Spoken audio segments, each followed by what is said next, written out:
Ever wonder why fetching data from your app feels like a game of hide and seek? What if I told you there's a tool that makes data requests faster, cleaner, and more efficient? Let's dive into GraphQL.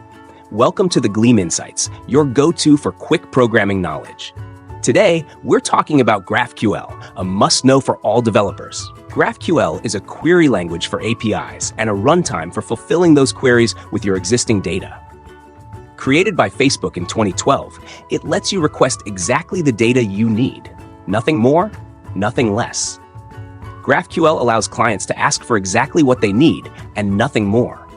Instead of sending multiple requests to different endpoints, you send one request to the GraphQL server, which gets the data and sends it back in the exact shape you asked for. In GraphQL, you define a schema, a description of the types of data your app can use. For example, in an app with users and posts, your schema may define a user type with fields like ID, name, and posts, and a post type with ID, title, and content. Schemas alone don't fetch the data. This is where resolvers come in. A resolver is a function that tells GraphQL how to fetch the data for a particular field in the schema. For example, when you request a user's name or their posts, the resolver knows how to fetch that data.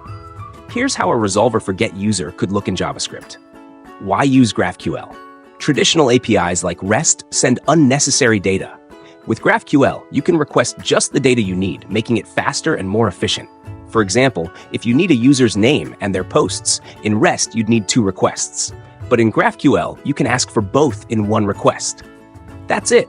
No extra data, just what you need. That's it for today's The Gleam Insights from Code Gleam. Subscribe for more quick tips.